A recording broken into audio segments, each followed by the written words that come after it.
Pernahkah kamu membayangkan kalau ikan bakar yang sedang kamu santap dengan nikmat di pinggir pantai itu, dulunya punya rahasia identitas yang sangat mengejutkan?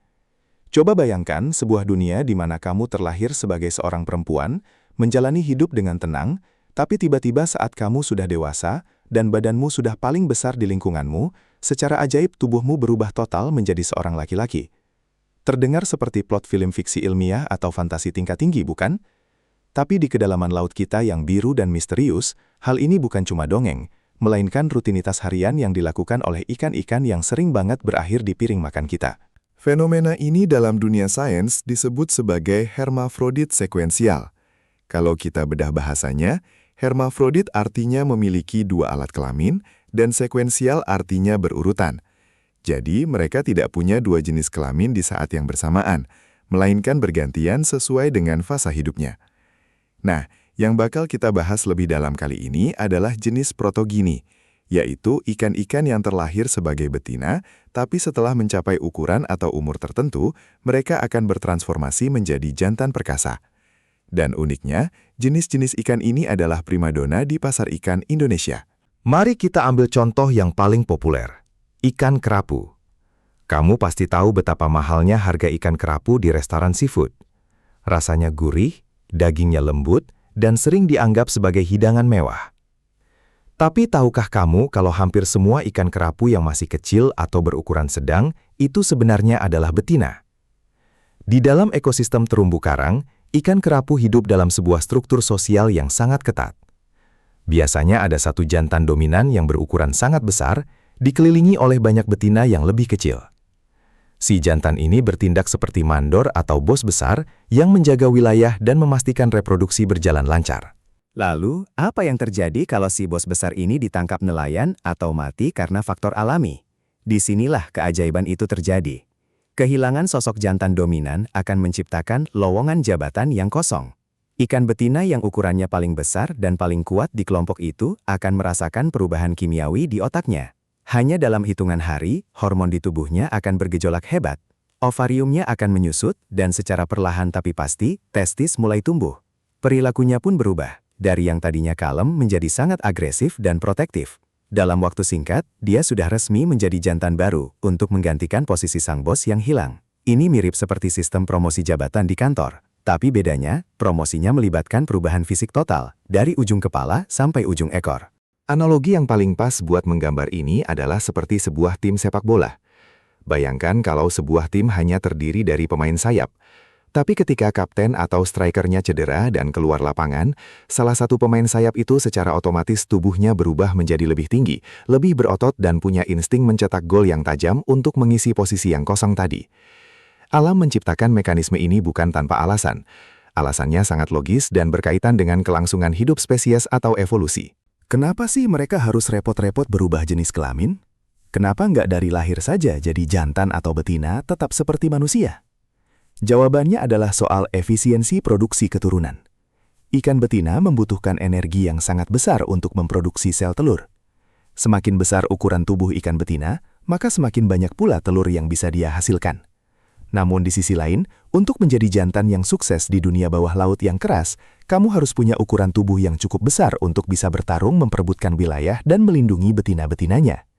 Jadi strategi alam adalah, jadilah betina saat kamu masih kecil agar bisa mulai bereproduksi lebih awal, dan jadilah jantan saat kamu sudah cukup besar untuk mendominasi lingkunganmu. Dengan cara ini, peluang mereka untuk meneruskan keturunan jadi jauh lebih besar. Selain kerapu, ada lagi ikan yang sangat cantik dan sering kita temui saat snorkeling, yaitu ikan kakak tua atau parrotfish.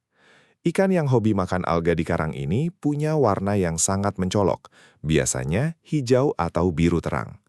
Ikan kakak tua ini adalah contoh protogini yang sangat ekstrim.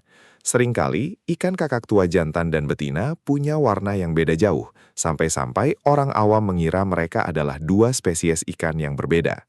Ikan betinanya biasanya berwarna lebih kusam atau kecoklatan, sedangkan jantannya, yang merupakan hasil perubahan dari betina, punya warna-warna neon yang sangat mencolok. Saat mereka berubah jadi jantan, mereka tidak hanya ganti jeroan, tapi juga ganti baju atau warna kulit. Lalu bagaimana sejarahnya manusia tahu soal ini? Dulu, para ilmuwan dan nelayan sempat bingung. Mereka sering menemukan populasi ikan tertentu yang semuanya berukuran kecil adalah betina, dan semua yang berukuran raksasa adalah jantan.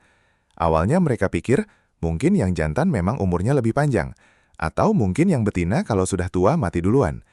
Baru sekitar pertengahan abad ke-20, penelitian lebih mendalam membuktikan bahwa ini adalah proses transisi biologis yang nyata. Dampaknya buat kita apa? Nah, ini bagian yang paling penting dan sedikit mengkhawatirkan. Karena manusia punya kecenderungan untuk memancing atau menangkap ikan yang ukurannya paling besar, karena dagingnya lebih banyak dan harganya lebih mahal, maka secara tidak sengaja kita sebenarnya sedang mengincar para jantan dominan di lautan.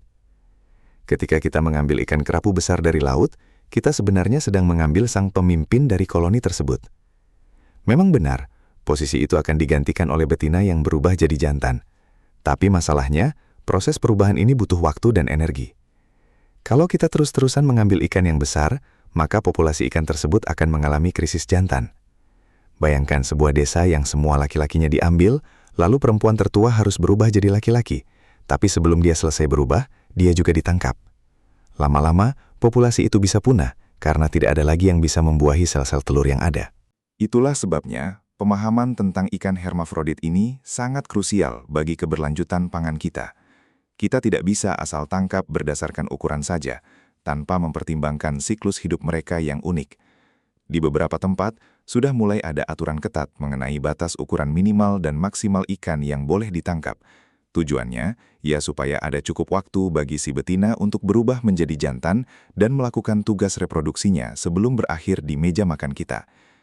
Jadi, lain kali kalau kamu melihat ikan kerapu yang besar dan gagah di akuarium restoran, atau melihat ikan kakak tua yang berwarna-warni saat menyelam, ingatlah bahwa mereka adalah penyintas yang luar biasa. Mereka adalah bukti betapa fleksibelnya kehidupan di bawah air. Mereka menunjukkan bahwa dalam alam semesta ini, identitas biologis bisa jadi sangat cair dan adaptif demi satu tujuan mulia, mempertahankan kehidupan. Kita sebagai manusia yang berada di puncak rantai makanan, punya tanggung jawab besar untuk memahami keunikan ini, supaya cerita tentang ikan yang bisa berubah jenis kelamin ini tetap bisa kita saksikan langsung di laut, bukan cuma sekadar jadi legenda dalam naskah dokumenter. Alam sudah memberikan mekanismenya yang paling canggih. Sekarang tinggal bagaimana kita menghargai ritme tersebut agar piring nasi kita tetap punya laut ikan di masa depan.